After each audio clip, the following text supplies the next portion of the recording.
Yeah, get it on, got to get it on, no choice but to get it on, mandate, get it on, and welcome to yet another CarCast. We're not at our home base, we're in my dressing room at Fox in Culver City. Sitting to my right is the great Dan Neal. Dan, well, first I should introduce the professor. Sandy Ganz. That's right. I was waiting for it, but you're a little off base with the throwing it out. So. Dan has got me all flustered. Dan is the greatness. One of the co-hosts of the Car Show, which is going to be premiering this Wednesday, July 13th on Speed. And so far, so good. Dan is absolutely amazing. Dan writes for the Wall Street Journal. Dan has a Pulitzer Prize. The only one, I guess, for writing about automobiles. What was that for? What particular story was that? Okay, so the Pulitzer Prize is they do it by category, and this is the category for criticism. Usually, like architecture or dance or drama or movie. That's the category that they usually kind of writing they give it to, but they gave it to me for. I know. I read it. I remember. Fuck that Pontiac Aztec. That's bullshit, man. That's it. I was looking at some of the Speed promos and stuff, and they have the Adam Carolla poll. Which car do you hate the most? Yes. And the first one up there was Pontiac Aztec. And I go, I got to go with that. I got to go with the Aztec. I'm not. It's because of the Aztec. I'm not mad at that didn't help. I'm not mad at the car. I'm mad at the people who said it would be a good idea to manufacture the car. Well, think about this. How many thousands of people at General Motors reviewed the design? Not one person stood up and said, God damn it, this is the ugliest fucking car you're ever going to see. That is absolutely not how it happened. Wayne Cherry was the head of design for General Motors. See? This is how he knows. Good info. Wayne Cherry designed the Aztec, the original Aztec. It was cool, it was utilitarian, it was, kind of punk rock, it was very out of the box. And then what happened was that the bean counters and the leave the Mexicans out of this. This isn't a racial show. Oh, I'm sorry. I take it back. I'm so sorry. I should say the accountants and also, the 100 or so designers who had to get their 2 cents in, and also the guys, the parts and product planning guys. They said, well, look, we'd love to have this new dash, but we've got this other dash that we use in 300 or 400 million other vehicles, and so let's use that. So. At the end of it, it was, a camel is a horse by committee. That's exactly what the Aztec was. And Wayne Cherry went down as, the biggest putz in General Motors design. It wasn't even his fault.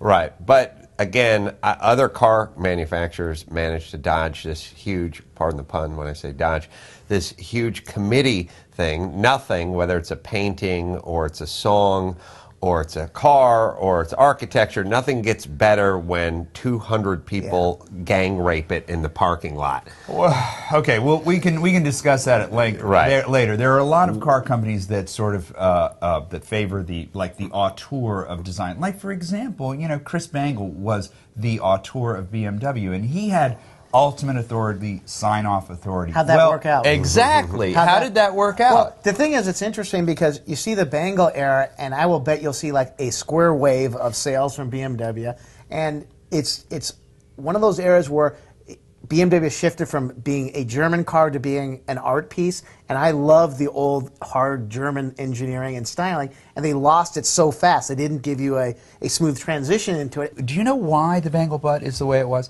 Because they needed a radio transparent material to build into the deck lid of the car so they could use GPS without a big, GPS antenna biscuit on top. And get 2 sets of golf clubs back there. Yeah. I told you the guy knows something about cars. It's still a fail, because that whole trunk era, and it's funny because you saw the Japanese pick up a little that copycat styling on some of the Lexuses, and you just go, man, when is somebody going to just say, that looks bad, fix it, and let's get back to business of style that looks great? I'm sorry, what was the thing you objected to? The trunk deck of the every series BMW except for the 3 Series, which was relatively untouched. Yeah. Because they had that, like on the 7 Series. It kind of sort of worked on the 6, but it ruined the 5 and it fucked up the 7. Well, and the styling was good except for discontinued. And wait. Let him get something in. The professor There's one other thing. I don't know anything, by the way. I just He just spouting called the off. professor. Yeah. Oh, I see. Yeah. There's no credibility. It's not a Gilligan's Island style professor. No. It's just We can make a streetwise radio guy. out of shells. Coconuts. Okay, so there was one other thing.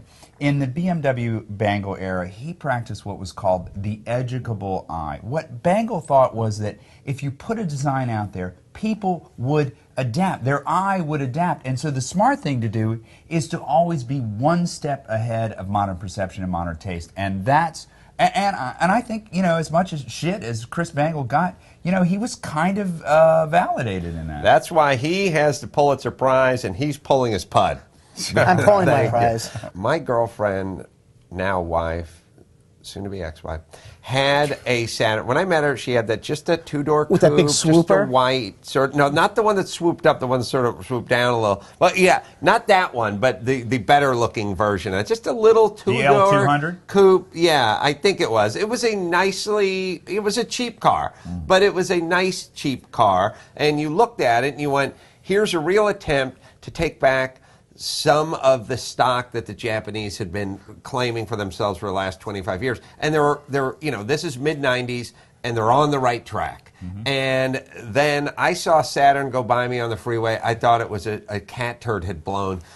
Some of the ugliest shit now has come out of Saturn, and I guess they're gone now. How do you have this sort of mission statement of we're going to beat the Japanese at their own game, or at least we're going to compete with them, we're going to make a nice style, nice little car that people can enjoy? Remember And the then all of a sudden- marketing for the cars? They had like the Saturn Fest, and you Right. go, wow, here's somebody that's throwing together Fixed pricing. good pricing, interesting, you know, Euro Opal engineering or whatever the story was. right. And they're bringing a community around their little car. They had What- like in Tennessee, What everybody happened? drove their yeah. Opals. Oh, and we're having a Saturn Saturns. picnic. Yeah, everyone's coming down. Now look, there's a kid in a wheelchair. Everyone feels good.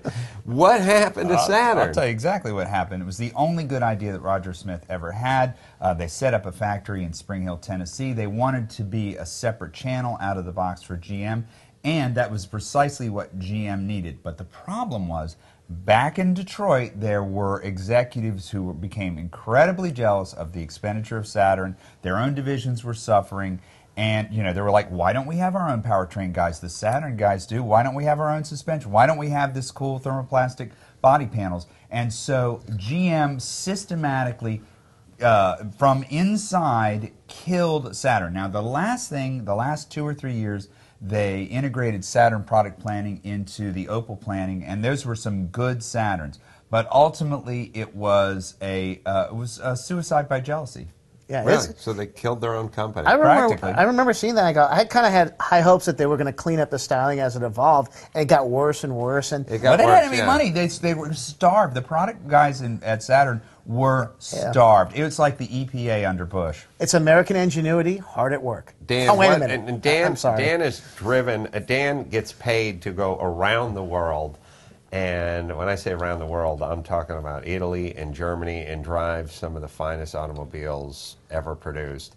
Some of the coolest stuff you've driven lately that maybe isn't even out at this The new point. Trabant, maybe? No. Actually, you know, the new Trabant is an interesting car, but that we'll get back to that. No, the hot shit setup that I have driven lately that nobody else has driven is the Lambo Aventador, which is you know, a tremendous car and very, very fast. But, you know, as a sports car, like, you know, you like small, nimble. This thing is like as nimble huge. as a battle axe. And But I mean, it's the Murcielago is a big sports car. It's almost a GT car. It's weird. Is it Murcielago size? It's actually a little. I think it's a little bit longer than the Murcielago. But the thing is that Murcielago goes all the way back to Diablo, the first generation Diablo, in terms of the chassis design. This is the first clean screen Lambo in that big hypercar category. And you know, it's massive and it's incredible. I think it's really easy to drive myself, but Aaron Robinson, one of our writers, drove it, and he doesn't think it's as easy. How much horsepower are we talking about? We're talking about 700 horsepower. I was wondering what's, you know, the Lamborghini has a lot of roots to the Italian heritage, how much of the German involvement has technology has been brought over? Because we were talking to some of the guys working on some of the engines, and they say, yeah, we got to order the parts from Italy that they have to get shipped from Germany, from Audi or whoever's producing the motors. And I always wonder, did they lose the Italian heritage of the Lambo, and is it really an Audi with some modifications, or where's the line cross? Well, that's a very insightful question. I wrote this. By the way, Adam would be called the professor. Adam, I wrote this down a couple days ago in preparation, because you know how we prep for these shows. No, here's how we prep. Who are we talking to? I don't get him in. Sit him down. Where should I sit? Here? So, it's really interesting. Lambo, obviously, and Audi, VW, AG, and all that stuff.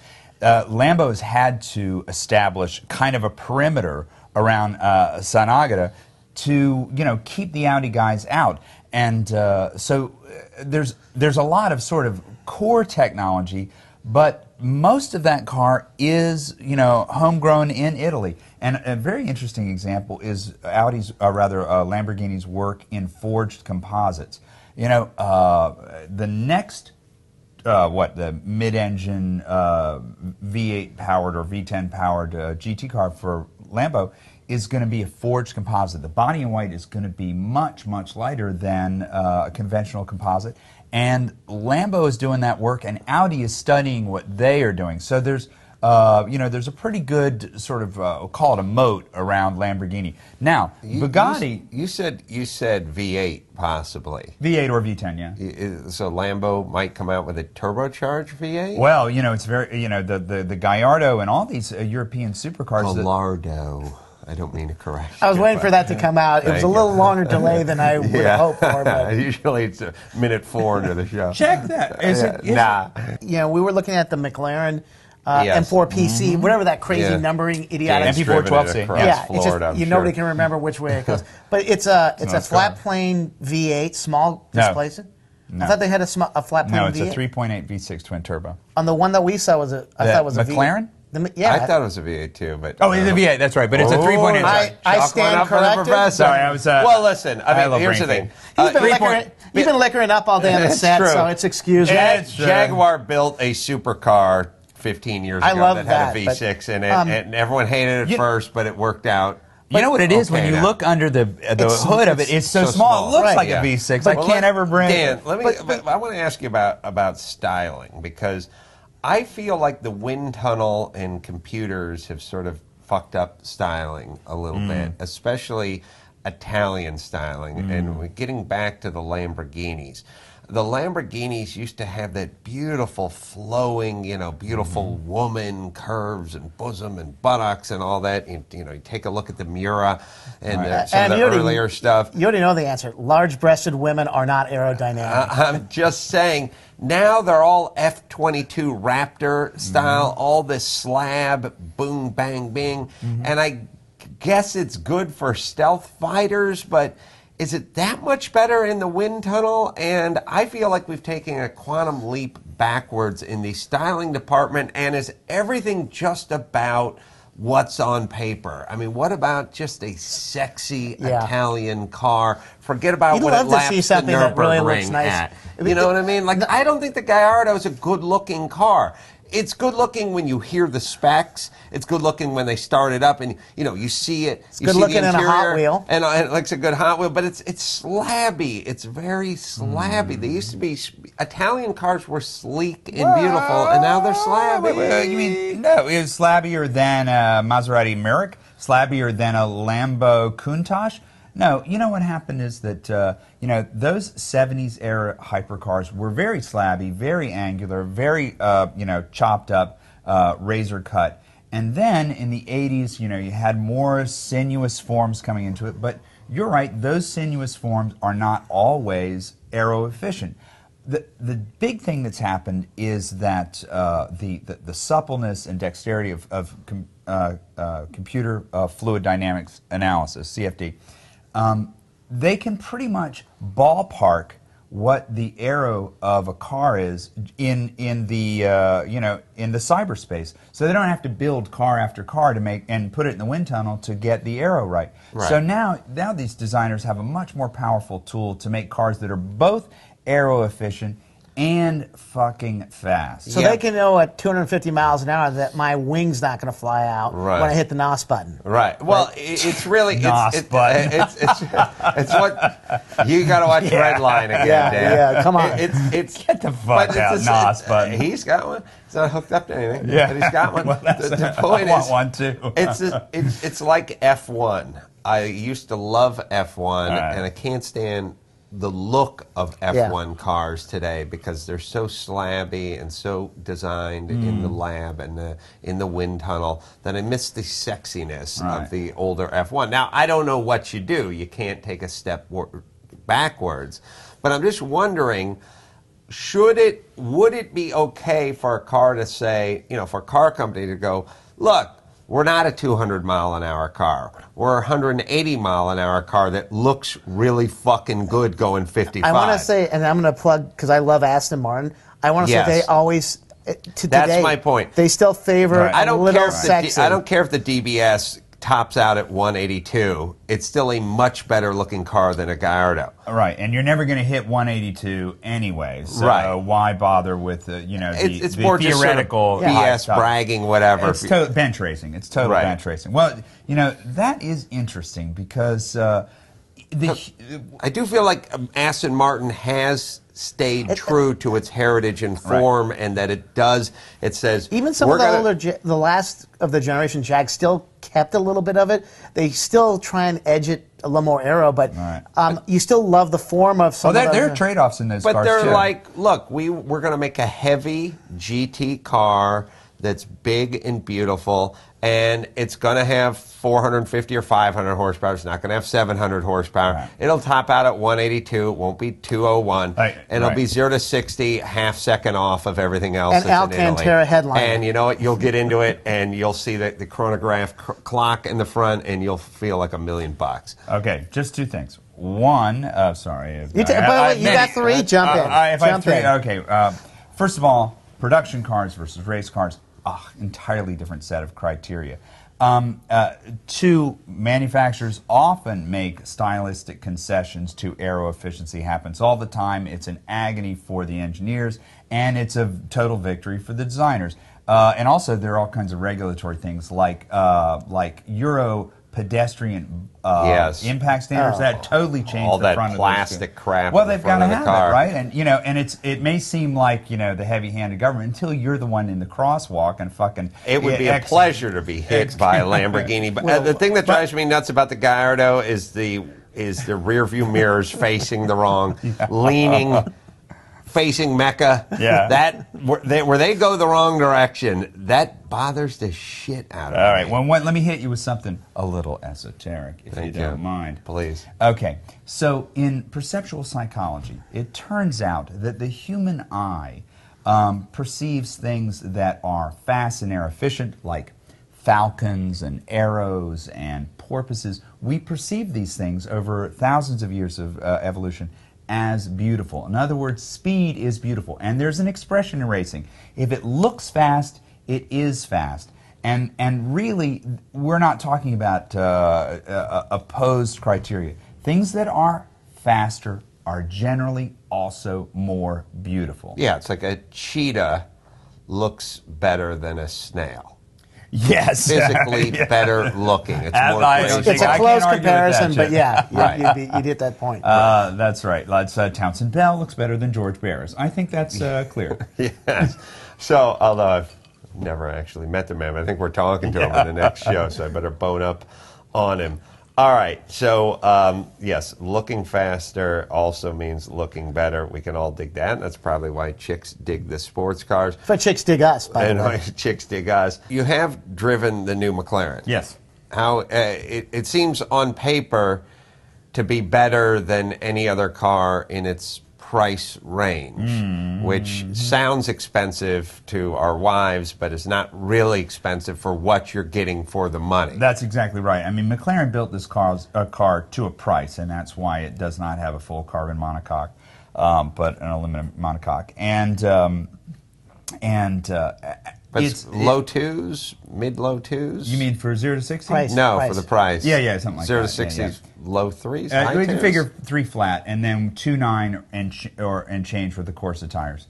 Wow. I know, it's murder. And it is a 3.8 twin turbo V8. Which Hennessy gets hold of it and brings it on the top. And to fuck it up, let me just say, a big snake on the hood or that's something. a shitty way to That's treat some a car. 24-inch rollers. Because Ron and the boys have spent years optimizing that car in 1,000 different directions, and the first thing that some tuner is going to do is fuck it up. Yeah, it's a matrix. Look, you can have speed, you can have power, and you can have reliability, but you can't necessarily improve all three. Is there anything that's going to be faster around the Nürburgring under 300K than that, or anything anyway? I think that is exactly the question. 300K and below. What about the new GTR. Italiana or the Italia, the Ferrari? Well, now is that going to hang? It'll be. It's a tick or two off. I mean, on any road course, the Italia is a little bit slower. But the thing is, and I think Tiff Nadell, Fifth Gear, had it exactly right. The Italia is so much more of a pleasure to drive, and it's so much more intuitive, and it's got an incredible sound. The McLaren sounds like it's a trumpet with a mute in it. It's a really dialed back sound, and so what do we buy a sports car for? It's the look of it, Sensation, it's the sound of it. I mean, nobody lives with a fucking G-meter on their dashboard, and you don't measure out your life in coffee spoons like that. Pardon, that's a One of the things that was interesting. I got it. That's a Crash Test Dummy song, too. Is it?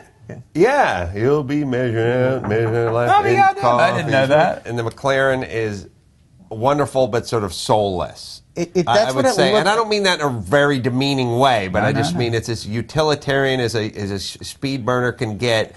But there's just something to it where every single thing on it is there for a purpose, and that's not to please your eye or ear. That's just to please the G-meter. The car is very much like Ron Dennis himself.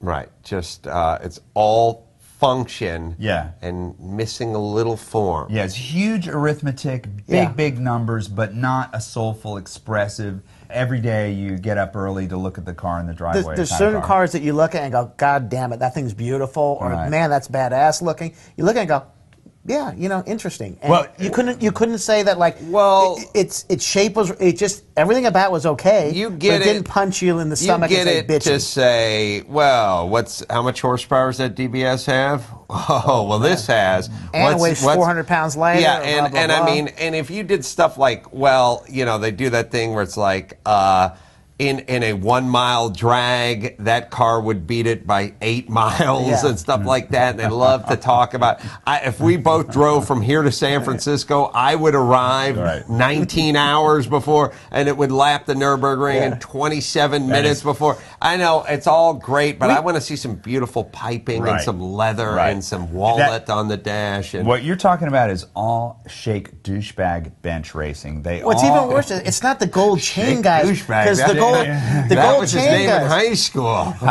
Don't look at those old videos. Sorry, got a little air of blood in him. You have your spectrum of cars. We could have the gold chain wearing sunglass guy here, and then the fine English sports car guys there. I just want to say, and that's kind of well, you're making one of them is you're building a race car that is DOT legal, essentially, with the McLaren. Okay, one quick thing. The McLaren is ugly, but it's not Frank Stevenson's fault. Frank, the designer, got the car late in the development process. They threw the whole fucking thing over the wall, and they said, style it. I wouldn't say it's ugly. It just doesn't punch you in the He's gut. a genius. He deserves better. It's sort of saline S7 ugly, which is all right. Has a purpose. Again, something that goes over 200 miles an hour can only be so ugly. Yeah. Right. All right. Dan Neal for the Wall Thank you Street so Journal. much, Dan. And of course the new car Plug it. show. Guys, plug it. Speed, Yeah. July 13th. Basic cable? Wednesday. Yeah. Deep cables, Deep they cable. like to call it over here. 10 p.m. Dan does a wonderful Premiere. job, and of course, well, then there's me. All right, thank you guys.